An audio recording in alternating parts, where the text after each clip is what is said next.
Le niveau d'endettement du Ghana inquiète de nouveau. Le Fonds monétaire international FMI a dans son dernier rapport Africa Pulse publié en ce début de mois tiré la sonnette d'alarme. Selon l'institution de Bretton Woods, la dette publique continue d'augmenter passant d'environ 78,9% du PIB en 2020 à 83,5% du PIB en 2021 et devrait encore augmenter pour atteindre 84,9% du PIB en 2022 et 86,4% du PIB en 2023, ce qui le classe comme étant l'un des pays du continent à haut risque de surendettement. Le Ghana, dont la dette publique dépasse plus de 42 milliards de dollars en 2020, est maintenant acculé par sa dette publique et l'alerte a été sonnée par le FMI. Il faudra dire la réalité, ce n'est pas normal pour un pays comme le Ghana qui possède des capacités énergétiques, minières et agricoles très importantes, l'une des plus importantes d'Afrique. Ça veut dire qu'il y a eu un gâchis qui a été fait au niveau gouvernemental et puis les deniers publics n'ont pas été bien investis là où il fallait.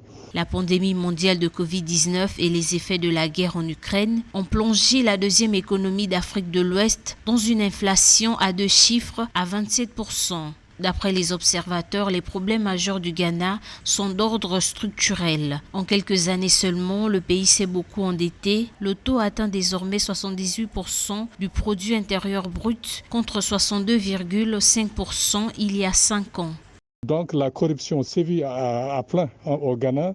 Il faudra que le président change de fusil d'épaule et prenne des gens compétents pour redresser la situation économique. Parce que sinon, c'est la faillite totale qui va sévir au Ghana, alors que les présidents précédents avaient bien géré le pays. Et puis les institutions financières internationales, le FMI, la Banque mondiale, ne feront que ruiner les États africains. Ils ne cherchent qu'à ruiner les États africains et puis à les mettre à genoux. Donc ça, il faudra que les États africains se prennent en charge et puis ne tendent pas toujours la main vers ces institutions financières qui tendent réellement à mettre à genoux toute l'Afrique. D'après Moody's, le Ghana doit rembourser 7,3 milliards de dollars d'intérêts sur les euro-obligations en circulation d'ici 2032. C'est pourquoi le FMI a entamé des discussions initiales sur un programme d'assistance économique.